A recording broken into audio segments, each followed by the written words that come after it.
नमस्कार, आप देख रहे हैं न्यूज 18 बिहार झारखंड। मैं हूं आपके साथ सुकन्या सिंह। न्यूज 18 की आपसे गुजारिश है कि आप घर में रहें, बाहर नहीं निकले, लॉकडाउन को हल्के में मत लीजिए। इस वायरस को हराने का यही सबसे बेहतर और सटीक तरीका है, इसलिए घर पर रहिए, सुरक्षित रहिए और दूसरों को भी सुरक्षित रखिए। चलिए सबसे पहले आपको दिखाते हैं कोरोना संकट में जान की बाजी लगाकर काम करने वाले डॉक्टर, नर्स और स्वास्थ्य कर्मचारियों के सम्मान की तस्वीर। तो आज इनका सम्मान किया गया। सेना ने अपने अपने तरीके से कोरोना वॉरियर्स को सलाम किया। कोविड अस्पतालों पर फूलों की बारिश की गई, साथ ही थल सेना ने खास बैंड भी बजाया।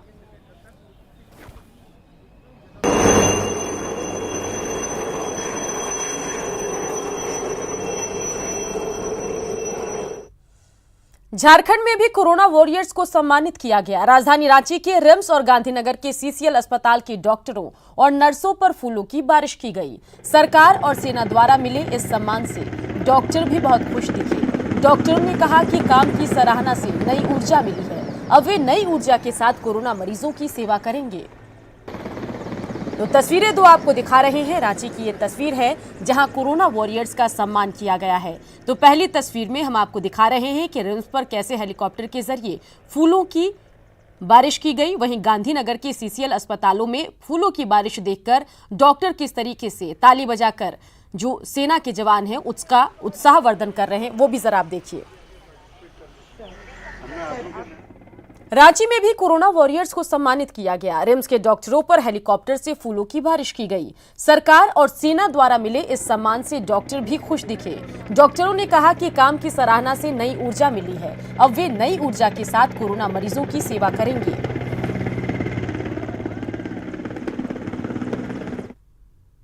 ये बहुत ही अच्छा चीज़ है। हमको इस तरह से लेते हैं कि हम डॉक्टर हैं, हम समाज का सेवा करते ही हैं, लेकिन ये जो आज हुआ ये अलग अनुभव है कि हमारे लिए समाज, सरकार और सबसे विशेष जिसको हम सैल्यूट करते हैं कि मतलब दाहिने हाथ से करना चाहिए कि हमारी आर्मी ने हमारे लिए सोचा और ये काम किया। आज हमारे ऊपर ये लोगों के लिए होगा, ये फूल का एक पत्ता होगा, पंखुड़ी होगा, लेकिन हमारे लिए क्या है ये हम अपने दिल से जानते हैं कि हमको लगा कि हाँ कोई है जो हमारे काम को एक्नॉलेज कर रहा है। सरकार या कोई सेना या कोई आदमी स्पेसिफिक होकर आपको आपके काम की तारीफ करता है, उत्साहवर्धन करता है, तो ऑटोमेटिक आपके अंदर जो ऊर्जा होती है वो बढ़ जाता है। धिक्कारने से ऊर्जा कम होती है और आपका जब क्या कहता है प्रोत्साहन होता है तो ऊर्जा बढ़ता है, आप बेहतर ढंग से काम कर सकते हैं, आपकी सोच जो है वो पॉजिटिव दिशा में जाती है और आप और बेहतर सोच के साथ, बेहतर शक्ति के साथ उसी इंफ्रास्ट्रक्चर पर भी बेहतर काम करने के लिए आप तैयार हो जाते हैं अपने आप। मनोबल बढ़ रहा है, बहुत लग रहा है कि जो काम कर रहे हैं वो अच्छा है और उसको सराहा जा रहा है। इसी की बहुत खुशी है। जैसे हम उनका कार्य हमेशा सराहते हैं वैसे ही उन्होंने हम लोग का कार्य सराहा है, इसकी बहुत खुशी है। रांची के गांधीनगर सीसीएल अस्पताल के कोरोना वॉरियर्स को भी सम्मानित किया गया। सीसीएल अस्पताल के डॉक्टरों और नर्सों पर हेलीकॉप्टर के जरिए फूलों की बारिश हुई। सेना द्वारा मिले इस सम्मान से डॉक्टर्स काफी खुश नजर आए और हाथ हिलाकर सेना का अभिवादन किया।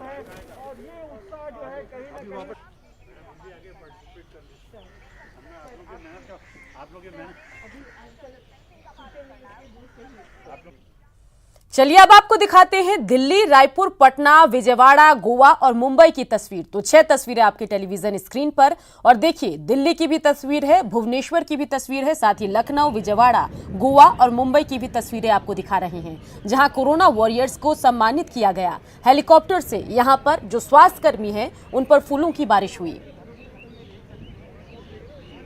और इसके बाद दिल्ली, भोपाल, पणजी, पंचकुला, चंडीगढ़, लेह की तस्वीर भी आप देखिए। यहां भी कोरोना वॉरियर्स को सम्मानित किया गया, फूलों की बारिश की गई।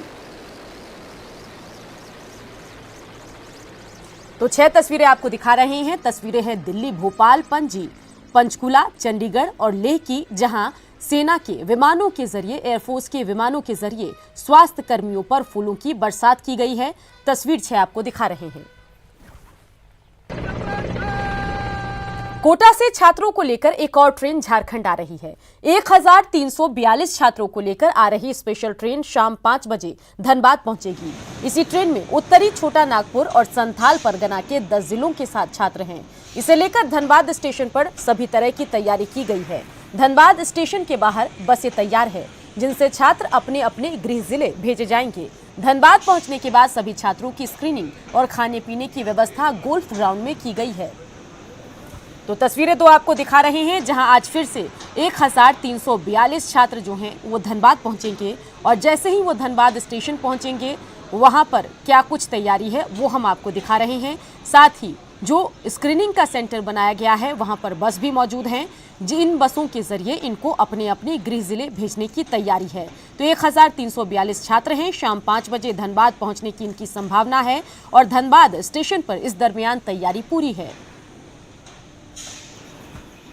तो कोटा से एक और ट्रेन आ रही है छात्रों की घर वापसी की, ये दूसरी किश्त है। 1342 छात्र आ रहे हैं आज अपने घर, धनबाद पहुंच रहे हैं कोटा से। कोरोना बंदी में राज्य से बाहर फंसे प्रवासी मजदूरों को लाने में राज्य सरकार लगातार काम कर रही है। ट्रेनों से प्रवासी मजदूर और छात्रों को झारखंड लाया जा रहा है। अब राज्य के श्रम मंत्री सत्यानंद भोक्ता ने कहा कि हवाई मार्ग से भी प्रवासी मजदूरों को उनके घर पहुंचाया जाएगा। अगर ऐसा संभव हो सका तो झारखंड ऐसा करने वाला पहला राज्य होगा, जहां हवाई मार्ग से कोरोना बंदी में फंसे प्रवासी मजदूरों को झारखंड लाया जाएगा। जहाँ केरला है, तेलंगाना है, जहाँ 100-150 लेबर फंसा हुआ है, जहाँ ट्रेन 100 आदमी लाने के लिए नहीं जा सकते हैं, तो उसी जगह पर सेवा विमान भेजा जाएगा। गुमला में प्रशासन द्वारा लगातार जागरूकता अभियान चलाने के बावजूद लोग सुधरने का नाम नहीं ले रहे। सीसई रोड के सब्जी बाजार में लोगों की भीड़ उमड़ पड़ी। लोग सोशल डिस्टेंसिंग की धज्जियां उड़ा रहे हैं। सब्जी बाजार में प्रशासनिक अधिकारी भी मौजूद हैं, जो लगातार सोशल डिस्टेंसिंग का पालन करने की बात कर रहे हैं, अपील कर रहे हैं, लेकिन लोगों पर इसका असर होता नहीं दिख रहा। सब्जी के अलावा जो दुकानें लगती है यहाँ पर आपको आखिरी बार कोशिश की है कि यहाँ पे भीड़ को नियंत्रित रखा जाए, ड्रोन कैमरा, कूपन्स, यही समझाने का प्रयास किया जा रहा है कि अभी लॉकडाउन ख़त्म नहीं हुआ है, लॉकडाउन 3.0 शुरू होने वाला है, तो हमें अभी भी सतर्कता बरतने की आवश्यकता है। अगर हम अपनी तरफ से कोई भी लापरवाही बरतते हैं तो निश्चित तौर पर यह कल को एक भयावह रूप ले सकता है, जैसा पहले के भी हमारे महामारी और आपदा में हुआ है कि जहाँ भी लोगों ने ज़रा सी भी चूक बरती है उसके बाद वो और भी तेज़ गति से फैला है। लॉकडाउन में ईंट मजदूरों को दोहरी मार झेलनी पड़ रही है। लॉकडाउन के कारण करीब 1 महीने से भट्टा में काम बंद था, जिसके बाद बारिश ने उनकी परेशानी और बढ़ा दी। जमशेदपुर और आसपास के भट्टों में 2.5 लाख से ज्यादा ईंटें बनी थी, लेकिन बारिश के कारण ये सभी बर्बाद हो गए। जमशेदपुर से चल रही ईंट भट्टों में छत्तीसगढ़ के मजदूर काम करते हैं, लेकिन ईंट भट्टा बंद होने से वे वापस छत्तीसगढ़ नहीं आ पा रहे हैं। हालांकि काम बंद होने के कारण ईंट भट्टा संचालक मजदूरों को खाना तो दे रहा है, लेकिन अब तक मजदूरी नहीं मिली। परेशानी तो बहुत हुआ, काम भी बंद है, तो और इतना तो परेशानी अभी तो सभी को है, एक जने को नहीं है, सभी को है। तो काम भी नहीं है, कुछ नहीं है, खाली बैठे हैं यहाँ पर। बारिश हो गया, लॉकडाउन में काम नहीं हुआ, सब ईटा बना करके सब गल रहा है, पहले ही से बना हुआ था सब। लॉकडाउन के बाद में काम में कुछ नहीं हुआ। लॉकडाउन के दौरान मनरेगा के तहत रोजगार देने में बोकारो राज्य में अव्वल है। गिरिडीह दूसरे स्थान पर है, जबकि रांची तीसरे स्थान पर। बोकारो में सोशल डिस्टेंसिंग का पालन करते हुए मनरेगा के तहत बागवानी, डोभा निर्माण जैसे काम हो रहे हैं। बोकारो को नंबर 1 जिला बनने पर डीसी ने, जी हां, बोकारो के नंबर 1 जिला बनने पर डीसी ने सभी कर्मचारियों और अधिकारियों को बधाई दी। उन्होंने कहा है कि सभी के सहयोग से ये संभव हो सका, लेकिन आगे और भी बेहतर काम करने की जरूरत है। इस दारिद पंचायत में लगभग अभी 20 से 25 योजनाओं का क्रियान्वयन किया जा रहा है सर, और उसमें लगभग सर 100 से 120 लेबर मेरे प्रतिदिन काम कर रहे हैं। समता लीडिंग डिस्ट्रिक्ट है, लेकिन इसको और आगे ले जाने की ज़रूरत है। ये कंटिन्यूअस एफर्ट है, कलेक्टिव एफर्ट है, और हम लोग जो अभी भी जो माइग्रेंट वर्कर्स आ रहे हैं उनको भी होम क्वारंटाइन की अवधि जब पूरी हो जाएगी और कोई फर्दर कॉम्प्लिकेशन, अगर कोई मेडिकल कॉम्प्लिकेशन नहीं पाया जाता है, तो उनसे भी हम लोगों ने जो अपना डैशबोर्ड बनाया है, उस डैशबोर्ड में हम लोग किसी भी व्यक्ति के अपने ज़िले में एंट्री करने के समय ही ये पूछ रहे हैं कि उनको अगर फ्यूचर में नरेगा का काम दिया जाता है तो करने में इच्छुक हैं कि नहीं है, क्योंकि हम सब जानते हैं कि अभी बहुत लंबे समय तक संभवतः हो सकता है कि इनको अपने अपने गाँव के भीतर रहना।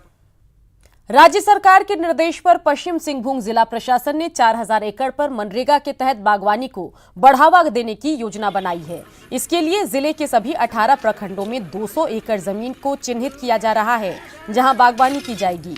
इस बागवानी में विभिन्न तरह के फलों का उत्पादन करना है, जिसमें केला, पपीता, कटहल, आम, अमरूद जैसे फल शामिल हैं। कोरोना बंदी के कारण इसे प्राथमिकता से किया जा रहा है और प्राथमिकता के तौर पर लिया जा रहा है। कोशिश कर रहे हैं कि पूरे ज़िला में लगभग 4000 एकड़ ज़मीन में बागवानी करेंगे।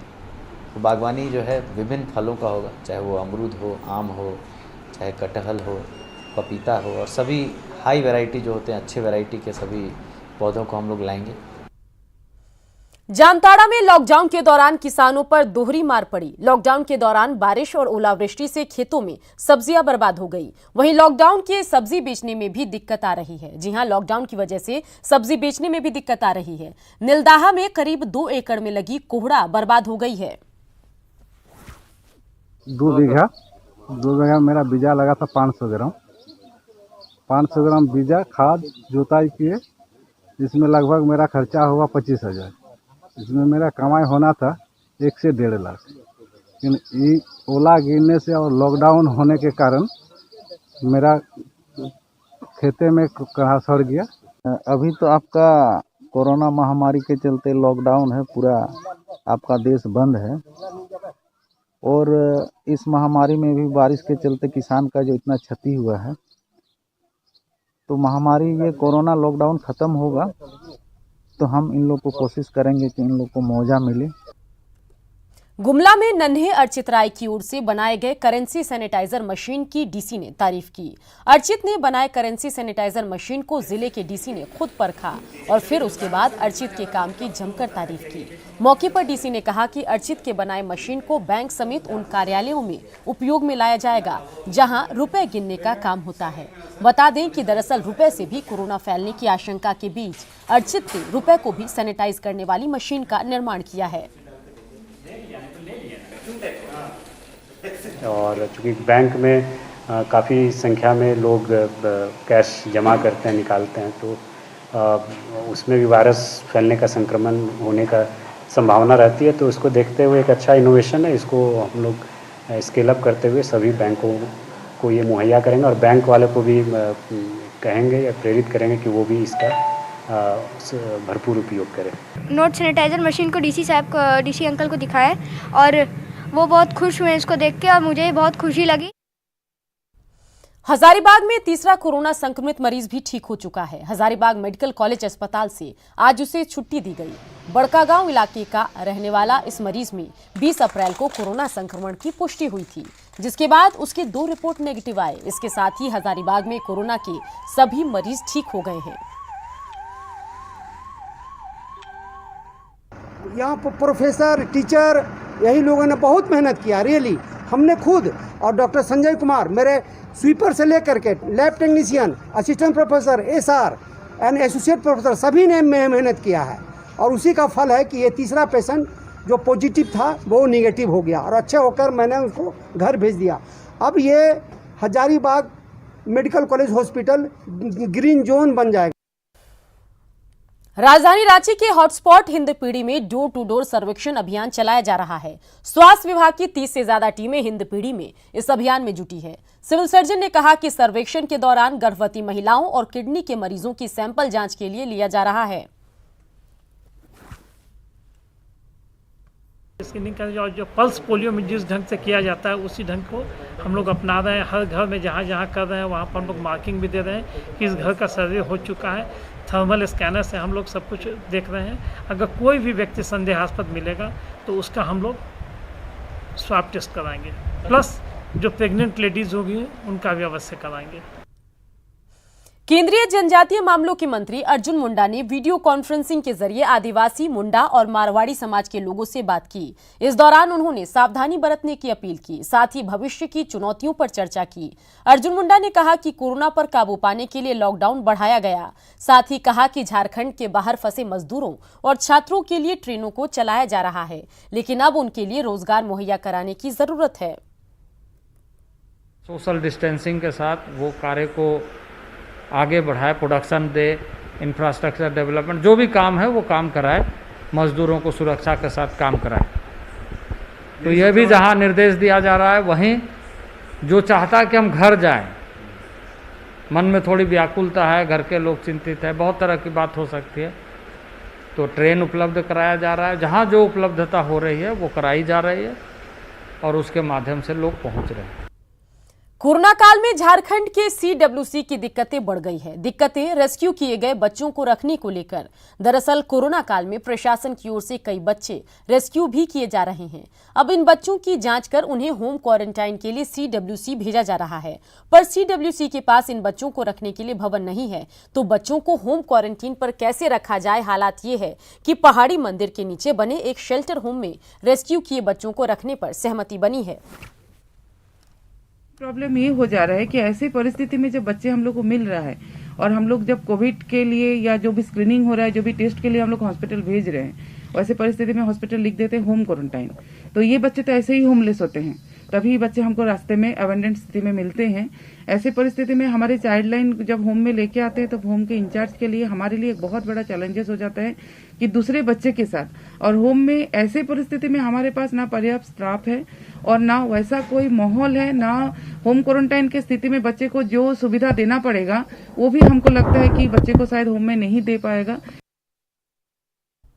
झारखंड बस ड्राइवर एसोसिएशन के एक प्रतिनिधिमंडल ने राज्य के वित्त मंत्री रामेश्वर उरांव से मुलाकात की। इस मुलाकात में एसोसिएशन ने वित्त मंत्री से कोरोना बंदी के कारण ठप परिवहन व्यवस्था पर चिंता जाहिर की और एडवांस टैक्स की समय सीमा बढ़ाने की मांग की और उड़ीसा, छत्तीसगढ़ की तरह झारखंड में भी बस मालिकों को रोड टैक्स में कैबिनेट से पास कराकर छूट देने की मांग की। मंत्री रामेश्वर उरांव ने एसोसिएशन की मांग पर विचार करने का भरोसा देते हुए कहा कि जल्द ही सरकार निर्णय लेगी। खड़ा गाड़ी में लोगों को स्टाफ का भी पैसा देना पड़ रहा है, अपना घर भी चलाना पड़ रहा है, तो इस स्थिति में जो है अग्रिम कर भुगतान करने में हम लोग बहुत असमर्थ हैं। कोई कर भी रहा है तो कर्जा लेके कर रहा है, तो इस टेंशन से हमने उनको रिक्वेस्ट किया है कि आप 30 जून तक उसको जो है ग्रेस पीरियड को बढ़ा दीजिए। हजारीबाग के चरही में हादसे में 4 लोगों की मौत हुई, जबकि गंभीर हालत में 3 लोगों को रिम्स रेफर किया गया। घाटों मोड़ के पास विपरीत दिशा से आ रही हाईवा को बचाने के दौरान बेलगाम ट्रक एक दुकान में जा घुसा, जिसके कारण दुकान के पास खड़े 6 लोग चपेट में आए। हादसे में मृतकों की संख्या बढ़ने की आशंका जताई जा रही है।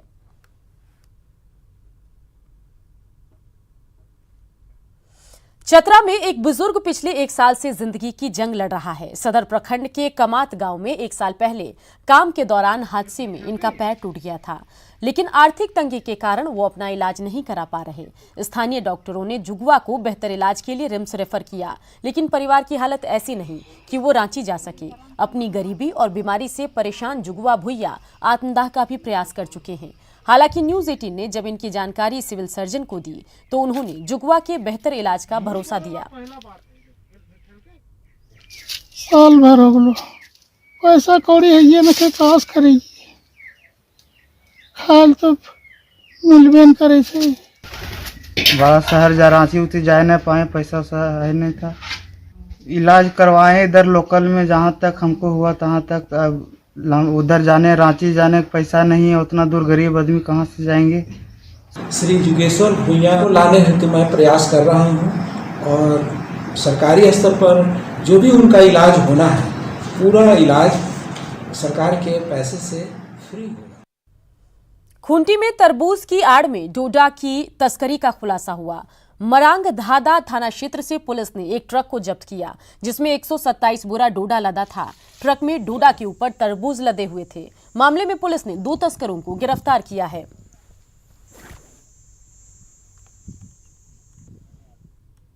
सूचना का अधिकार यानी आरटीआई को प्रभावी बनाने के लिए राज्य सरकार, जी हां, राज्य सूचना आयोग बनाई गई, लेकिन राज्य सूचना आयोग बदहाल है।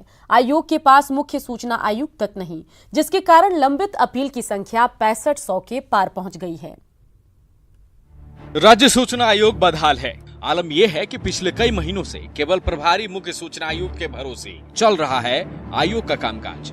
अब उनके सेवाकाल समाप्त होते ही ठप होने वाला है। ऐसे में 8 मई के बाद आयोग में लंबित 6000 से ज्यादा अपीलों की सुनवाई पूरी तरह ठप हो जाएगी।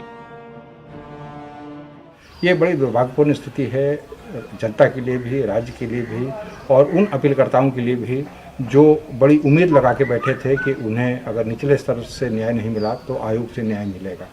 तो उनकी नाराजगी बड़ी दुखद है और इस बात की पीड़ा मुझे भी है। कोरोना बंदी से पहले सूचना आयुक्तों की नियुक्ति के लिए विज्ञापन देकर सरकार ने नियुक्ति प्रक्रिया शुरू की थी, जिसमें बड़ी संख्या में आवेदन डाले गए थे। सूचना आयुक्तों की नियुक्ति मुख्यमंत्री और नेता प्रतिपक्ष वाली कमेटी करती है, लेकिन नेता प्रतिपक्ष पर अब तक फैसला नहीं होने से नियुक्ति प्रक्रिया पर ग्रहण लग गया है। ये महत्वपूर्ण संस्थान है हम लोगों के लिए। Right to information act UPA सरकार के समय में ही बना था, तो अब इसका महत्व को हम जानते हैं, है ना।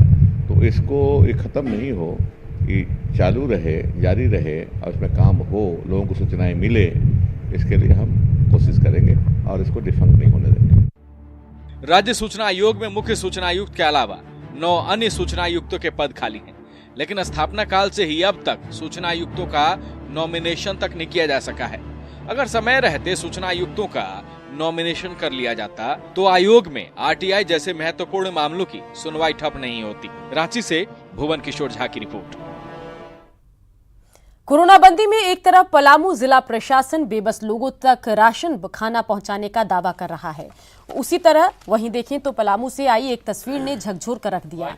चैनपुर के गुरहा खुर्द गांव में एक गरीब आदिवासी परिवार पिछले कई दिनों से अन्न के लिए तरस रहा है। घर के लोगों ने उन पर घर के लोगों ने खाने के लिए गुहार लगाई, जिन पर लोगों तक राशन पहुंचाने की जिम्मेदारी थी। उनके कानों में जू रेंगता फिलहाल नहीं दिख रहा है और कोई भी इस परिवार की मदद के लिए नहीं पहुंचा। हालांकि हालात जब इस परिवार की ज्यादा खराब हुई तो सामाजिक स्तर पर इस परिवार की मदद की गई। मुखिया पास गए तो वहाँ बोले जो जिसको ऑनलाइन हुआ है कार्ड के लिए उसी को मैंने अथी राशन आया है, और जिसको ऑनलाइन नहीं हुआ है उसको कार्ड अथी राशन नहीं आया है, से नहीं देंगे हमसे कह के बोले। तो डीलर के पास गए, डीलर भी बोला जो अथी राशन हम नहीं देने पाएंगे, से कार्डधारी के हिसाब से आया है। फ्री वाला राशन ही आया है, लेकिन कार्डधारी के हिसाब कार्डधारी के लिए राशन आया है तो उसी को मिलेगा से कह के। अभी बोले कि अभी चाबी नहीं है और चाबी है उसके पास, फोन लगा रहे हैं तो आ नहीं रहा है। इसे वहाँ पे हम लोग 1 घंटा 2 घंटा वेट भी किए, इसके बाद भी नहीं मिला। चलिए अब देख लेते हैं कुछ खबरें फटाफट अंदाज में।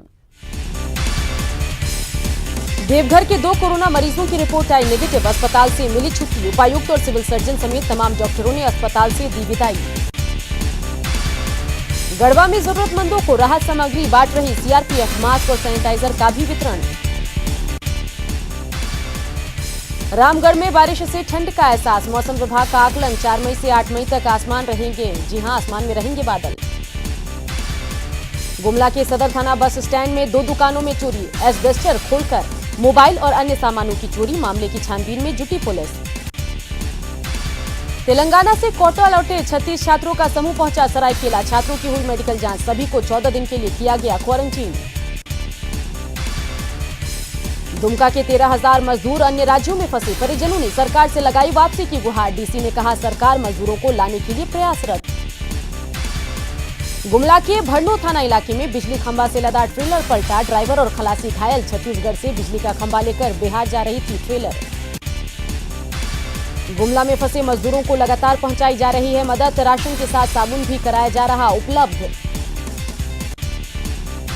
कोटा से झारखंड आए छात्रों का समूह पहुंचा लातेहार का बरवाडी, थाना प्रभारी ने सभी को घर में सुरक्षित छोड़ा, छात्रों के परिवार ने जताया सरकार का आभार।